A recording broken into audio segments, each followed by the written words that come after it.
How's it going, everybody? Episode 10. Here we go. Reading the whole Bible, Ways of Unity podcast.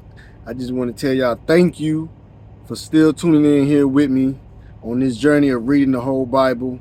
We're going to get there however we're going to get there. I don't care if it take a year, 2 years, whatever. We're going to be here on this ride together. We're going to continue reading. Now, last episode, we finished the whole book of Genesis. And now here we are, episode 10. We're starting the book of Exodus. So, give yourself a pat on the back, man, for getting through the whole book of Genesis. And now it's time to get to Exodus. So, with that being said, I just want to say, if you haven't by now, wherever you listening to this podcast or watching this podcast, make sure you like and subscribe and follow the page. If you're on YouTube watching this video, please like, subscribe to this page. If you're listening to on one of the streaming services, follow the page.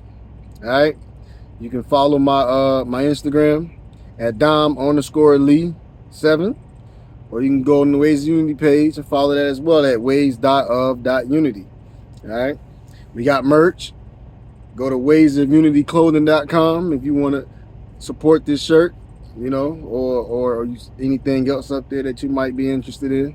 So we got a lot of merch and a lot of things going on. So with that being said, though, let's get straight into the podcast. What we all came here to do, and that's read. So we're going to start this off with the Lord's Prayer, my favorite prayer. All right? Our Father, which art in heaven, hallowed be thy name. Thy kingdom come, that will be done on earth as it is in heaven.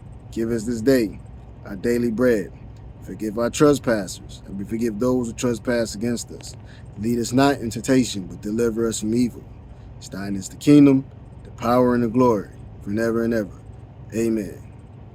Amen. Amen. So, before we get started, I just want to say, if any of y'all that got something going on in your life, man, I hope that this episode, will help you get through whatever you're going through in life. We all got our own personal issues and our own things that we got going on.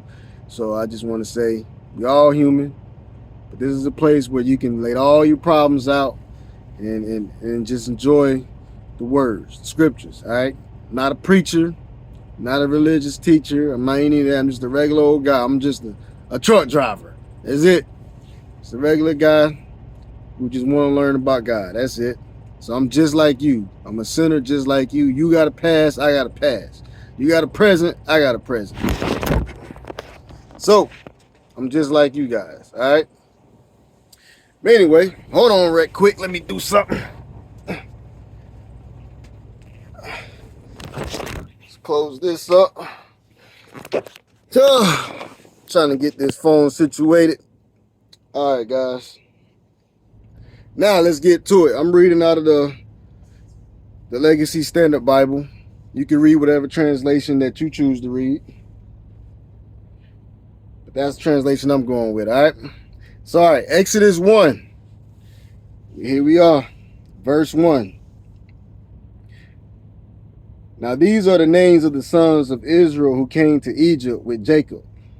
They came each one with his household: Reuben, Simeon, Levi, and Judah, Issachar, Zebulun, and Benjamin, Dan and Naphtali, Gad, and Asher.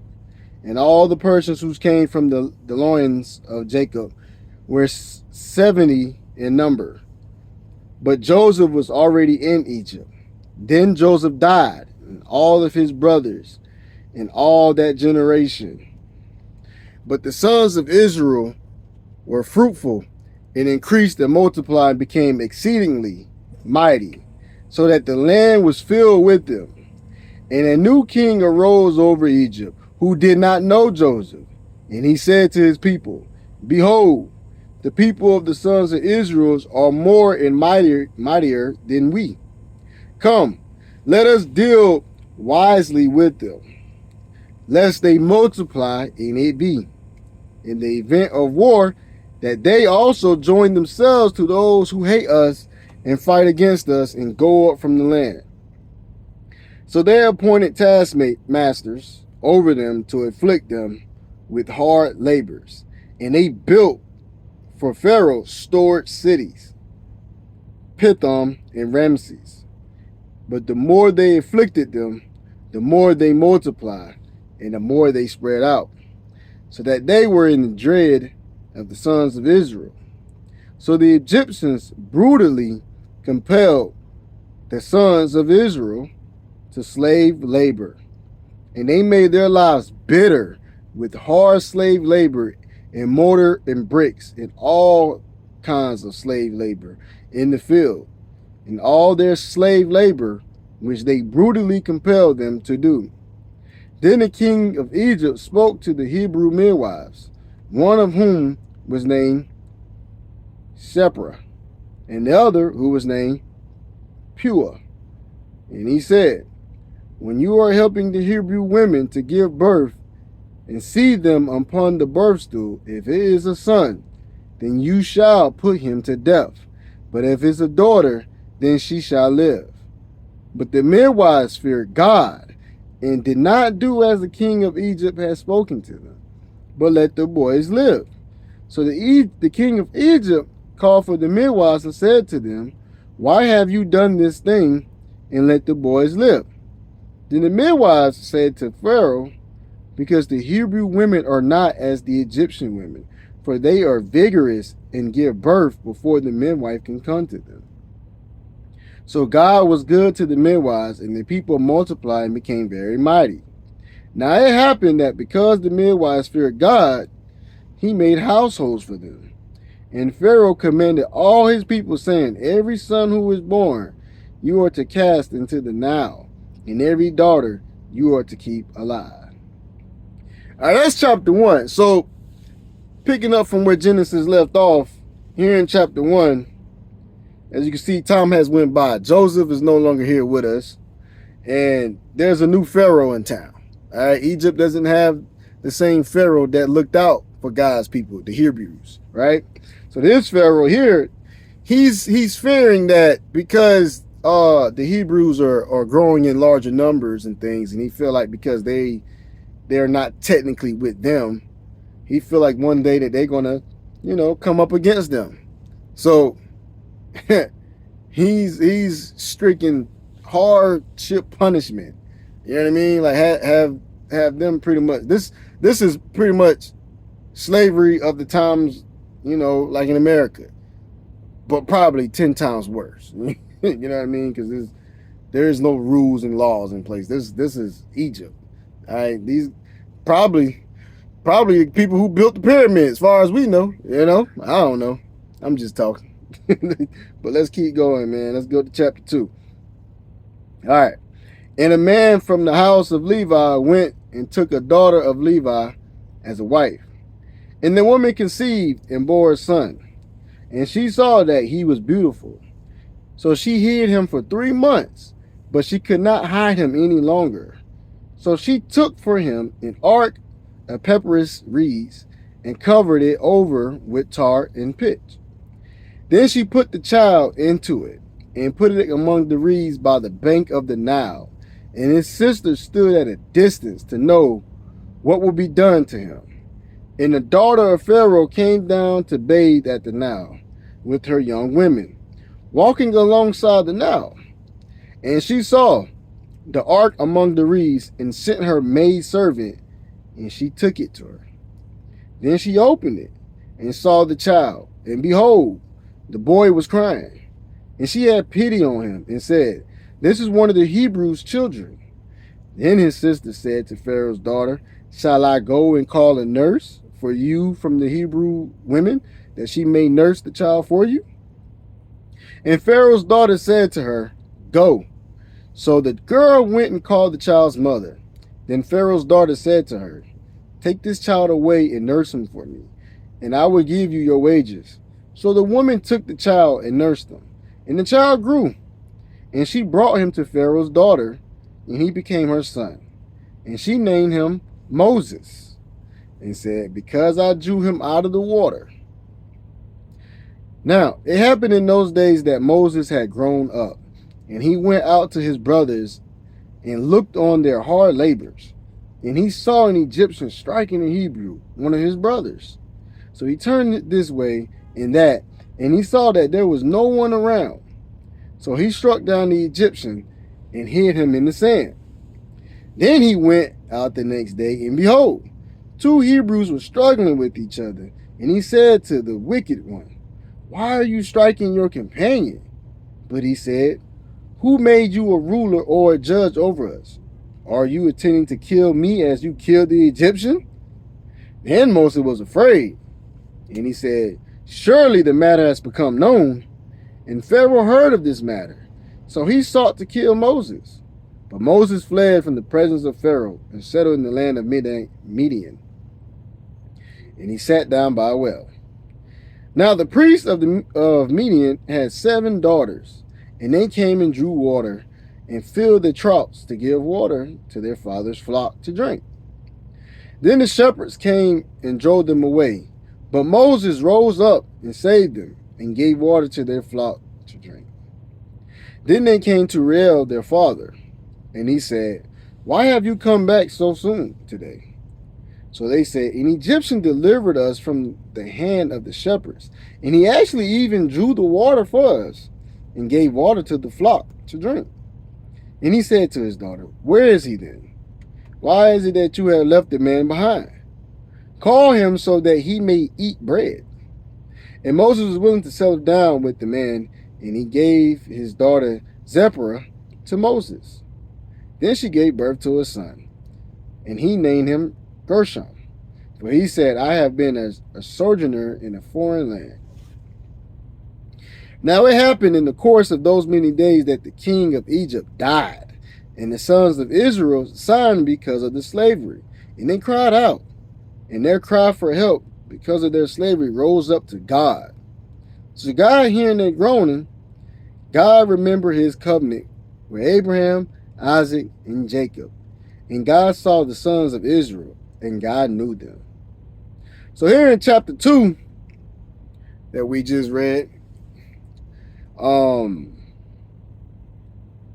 Moses ends up becoming the son to the Pharaoh's daughter. And he was protected because no one knew that he belonged to a Hebrew woman. So, but Moses always knew who his brothers were. I found these results. Uh-oh.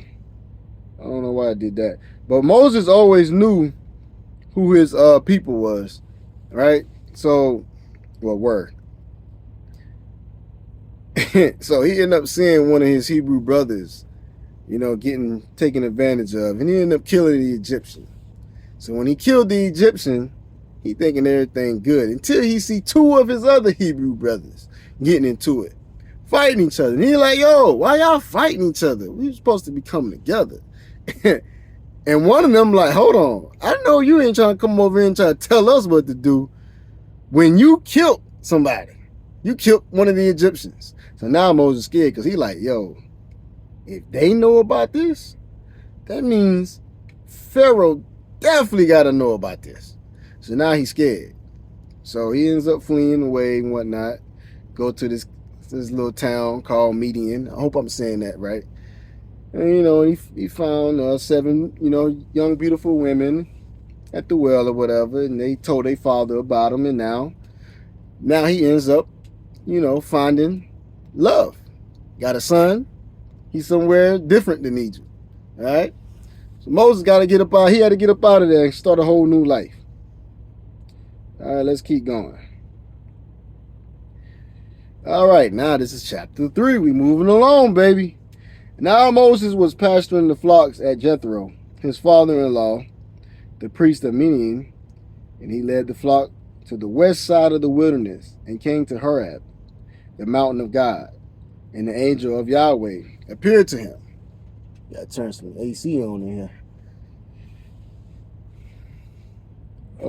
West side of the wilderness came to Horeb in the mountain. And the angel of Yahweh, sorry guys, the angel of Yahweh appeared to him in a blazing fire from the midst of the bush. And he looked, and behold, the bush was burning with fire. Yet the bush was not consumed. So Moses said, "I must turn aside now and see this marvelous sight. Why is the bush not burned up?" And Yahweh saw that he turned aside to look. So God called to him from the midst of the bush and said, Moses, Moses. And he said, here I am. Then he said, do not come near here. Remove your sandals from your feet, for the place on which you are standing is holy ground. He also said, I am the God of your father, the God of Abraham, the God of Isaac, and the God of Jacob. Then Moses hid his face, for he was afraid to look at God. And Yahweh said, I have surely seen the affliction of my people who are in Egypt, and I have heard their cry because of their taskmasters, for I know their sufferings. So I have come down to deliver them from the land of the Egyptians, and to bring them up from that land to a good and spacious land, to a land flowing with milk and honey, to the place of Canaanite and the Hittite, and the Amorite and the Perizzite, and the Hivite and the Jebusite. So now, behold, the cry of the sons of Israel has come to me, and I have also seen the oppression with the Egyptians who are oppressing them. So now, come, and I will send you to Pharaoh, and so you shall bring my people, the sons of Israel, out of Egypt. But Moses said to God, who am I that I should go to Pharaoh, and that I should bring the sons of Israel out of Egypt? And he said, certainly I will be with you, and there shall be the sign to you that it is I who have sent you. When you have brought the people out of Egypt, you shall serve God at this mountain. Then Moses said to God, behold, I am about to come to the sons of Israel, and I will say to them, the God of your fathers has sent me to you. And they will say to me, what is his name? What shall I say to them? And God said to Moses, I am who I am. And he said, thus you shall say to the sons of Israel, I am has sent me to you. And God furthermore said to Moses, thus you shall say to the sons of Israel, Yahweh, the God of your fathers, the God of Abraham, the God of Isaac, and the God of Jacob, has sent me to you. This is my name forever, and this is my memorial name from the generation to generation. Go and gather the elders of Israel together and say to them, Yahweh, the God of your fathers, the God of Abraham, Isaac, and Jacob, has appeared to me, saying, I indeed care about you, and what has been done to you in Egypt. So I said, I will bring you up out of the affliction of Egypt to the land of the Canaanite and the Hittite and the Amorite and the Perizzite and the Hivite and the Jebusite, to a land flowing with milk and honey. And they will listen to your voice. And you with the elders of Israel will come to the king of Egypt, and you all will say to him, Yahweh, the God of the Hebrews, has met with us. So now please let us go a 3 days journey into the wilderness, that we may sacrifice to Yahweh our God. But I know that the king of Egypt will not give you permission to go, except by a strong hand. So I will stretch out my hand and strike Egypt with all my wondrous deeds, which I shall do in the midst of it. And after that, he will let you go. And I will give this people favor in the sight of the Egyptians. And there shall be that when you go, you will not go empty. But every woman shall ask of her neighbor and of the woman who lives in her house for articles of silver and articles of gold and clothing, and you will put them on your sons and daughters. Thus you will plunder the Egyptians. And that's a good chapter. So now in chapter 3, what we learning about is now God has now came to Moses. God said, you know what? I'm hearing all the crying, everything that's going on. My people are being treated bad. Now I want y'all to keep this in mind, because I know a lot of people probably first time hearing this story and stuff will probably wonder, well, why God don't come now and save us? So later on in the Bible, we're going to also learn about God's time. All right, our time to us seems quick. You know what I'm saying? But time to God, man, one day for God is like thousands of years for us. And we're going to read about that later in the Bible. It's in the Bible. I promise you. I ain't going to give you the scripture yet, but you can look it up if you want to take the time to do that. But anyway, so God has appeared to Moses. He told Moses, it's time to go get our people. All right. And now God knows that, the Pharaoh in Egypt is not going to just give over the Hebrew people. So God already went ahead and told Moses, I'm going to do some things to make him give our people back. You know what I'm saying? So that was chapter 3. Let's go on. Let's keep going. Let's go on to chapter 4. Then Moses answered and said, what if they will not believe me and will not listen to my voice? For they may say, Yahweh has not appeared to you. And Yahweh said to him, what is this in your hand? And he said, a staff. Then he said, throw it on the ground. So he threw it on the ground, and it became a serpent. And Moses fled from it. And Yahweh said to Moses, stretch out your hand and grasp it by its tail. So he stretched out his hand, took a hold of it, and it became a staff in his hand. That they may believe that Yahweh, the God of their fathers, the God of Abraham, the God of Isaac, and the God of Jacob has appeared to you. And Yahweh furthermore said to him, now put your hand into your bosom. So he put his hand into his bosom, and then he took it out. And behold, his hand was leprous like snow. Then he said, return your hand into your bosom. So he returned his hand into his bosom, and when he took it out of his bosom, and behold, it returned to being like the rest of his flesh. And so it would be, if they would not believe you or listen to the witness of the first sign, they may believe the witness of this last sign. But if it will be that they will not believe even these two signs, that they will not listen to your voice, then you shall take some water from the Nile and pour it on the dry land. And the water which you take from the Nile will become blood on the dry land. Then Moses said to Yahweh, please, Lord, I have never been a man of words, neither recently nor in the time past, nor since you have spoken to your slave. For I am one with a hard mouth and a hard tongue. And Yahweh said to him, who has made man's mouth? Or who makes him mute or deaf? Or seeing or blind? Is it not I, Yahweh? So now go, and I, will be with your mouth, and will instruct you what you shall speak. But he said, please, Lord, send down the message by whomever you will. Then the anger of Yahweh burned against Moses. And he said, is there not your brother Aaron, the Levite? I know that he can certainly speak. And moreover, behold, he is coming out to meet you. And he will see you and be glad in his heart. And you are to speak to him and put the words in his mouth. And I, even I, will be with your mouth and with his mouth. And I will instruct you in what you shall do. Moreover, he shall speak for you to the people. And he will become as a mouth for you. And you will become as a God to him.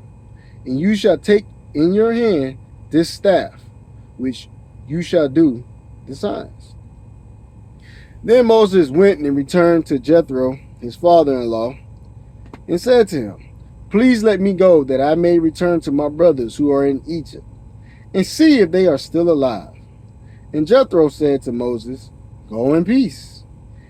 And Yahweh said to Moses in Midian, go return to Egypt, for all the men who are seeking your life are dead. So Moses took his wife and his sons and mounted them on a donkey and returned to the land of Egypt. Moses also took the staff of God in his hand. And Yahweh said to Moses, when you go to return to Egypt, see to it that all miraculous wonders which I have put in your hand, that you do them before Pharaoh. But as for me, I will harden his heart with strength so that he will not let the people go. Ooh, excuse me. Long day today. Then you shall say to Pharaoh, thus says Yahweh, Israel is my son, my firstborn. So I said to you, let my son go, that he may serve me. But you have refused to let him go. Behold, I will kill your son, your firstborn. Now it happened at the lodging place on the way that Yahweh encountered him and sought to put him to death. Then Zipporah took a flint and cut off her son's foreskin and touched his feet with it. And she said, You are indeed a bridegroom of blood to me. So he let him alone. At that time she said, You are the bridegroom of blood, with reference of the circumcision. Then Yahweh said to Aaron, Go to meet Moses in the wilderness. So he went and encountered him at the mountain of God and kissed him. And Moses told Aaron all the words of Yahweh with which he had sent him, and all the signs that he had commanded him to do. Then Moses and Aaron went and gathered all the elders of the sons of Israel.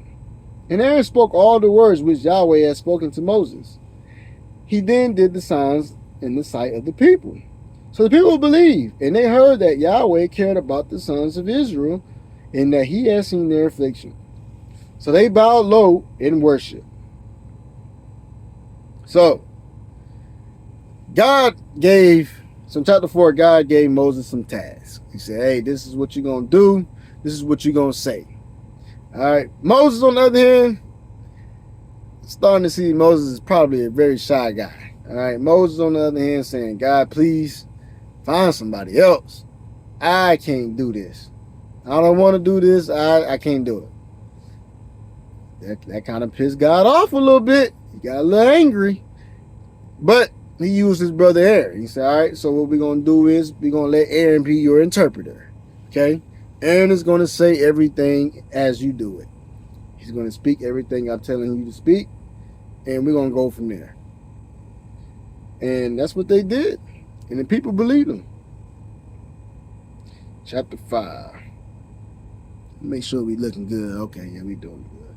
Chapter 5. And afterwards, Moses and Aaron came and said to Pharaoh, Thus says Yahweh, the God of Israel, let my people go that they may celebrate a feast to me in the wilderness. But Pharaoh said, Who is Yahweh, that I should listen to his voice to let Israel go? I do not know Yahweh, and also I would not let Israel go. Then they said, The God of the Hebrews has met with us. Please let go a 3 days' journey into the wilderness that we may sacrifice to Yahweh our God. Lest he confront us with the pestilence or with the sword. But the king of Egypt said to them, Moses and Aaron, why do you draw the people away from their work? Get back to your hard labors. And Pharaoh said, Look, the people of the land are now many, and you will have them cease from their hard labors. So on that day, Pharaoh commanded the taskmasters over the people and their foremen, saying, You are no longer to give people straw to make brick as previously. Let them go and gather straw for themselves. But the quota of bricks which they were making previously, you shall set them upon them. You are not to reduce any of it. But because they are lazy, therefore they are crying out, Let us go and sacrifice to our God. Let their slavery be hard on the men, and let them work at it so that they will have no regard for those false words. So the taskmasters of the people and their foremen went out and spoke to the people, saying, Thus says Pharaoh, I am not going to give you any straw. You go and get straw for yourselves, wherever you can find it. But no amount of your slave labor will be reduced. So the people scattered through all the land of Egypt to gather stubble for straw. And the taskmasters were pressing them, saying, Complete your work quota, the daily amount. Just as when there was straw, moreover, the foremen of the sons of Israel, whom Pharaoh's taskmasters had set over them, were beaten and were asked, Why have you not completed your required amount, either yesterday or today, and today in making bricks as previously? And then the foreman of the sons of Israel came and cried out to Pharaoh, saying, why do you deal this way with your slaves? There are no straw given to your slaves, yet they keep saying to us, make bricks. And behold, your slaves are being beaten, but it is the sin of your own people. But he said, you are lazy. Therefore, you say, let us go and sacrifice to Yahweh. So now, go and labor. But straw will not be given to you, yet you must deliver the quota of bricks. Then the foremen of the sons of Israel saw that they were in trouble, because they were told, you must not reduce your daily amount of bricks, which they left Pharaoh's presence. They confronted Moses and Aaron, standing there to meet them. And they said to them, may Yahweh look upon you and judge, for you have made us a foul smell in Pharaoh's sight, and in the sight of his servants, to put a sword to their hand to kill us. Then Moses returned to Yahweh and said, oh Lord, why have you brought harm to these people? Why did you ever send me? Ever since I came to Pharaoh to speak in your name, has done harm to these people, and you have not delivered your people at all. So, chapter 5, Moses is like, God, come on, man, help me out. Right now, this ain't looking good. Pharaoh is pissed. All right? Pharaoh done took the straw away from my people, and he still want them to meet the quota. It's just getting tough. The people are no longer believing in me. So, man, let's keep going. Chapter 6. Then Yahweh said to Moses, now you shall see what I would do to Pharaoh, for by a strong hand he will let them go, and by a strong hand he will drive them out of his land. God spoke further to Moses and said to him, I am Yahweh, and I appeared to Abraham, Isaac, and Jacob as God Almighty. But by my name, Yahweh, I was not known to them. And I also established my covenant with them to give them the land of Canaan, the land in which they sojourned.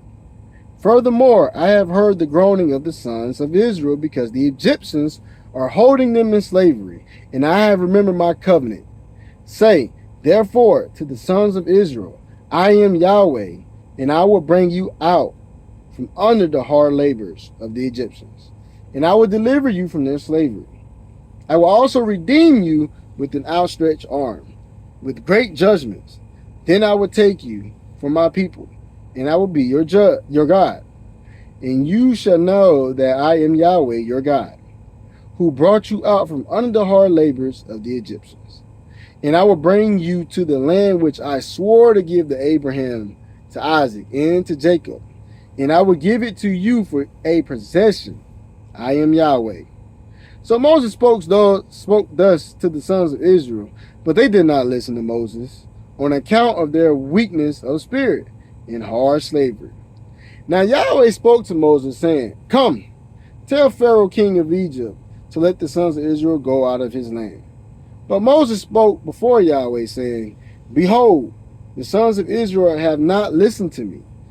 How then will Pharaoh listen to me? For I am uncircumcised lips.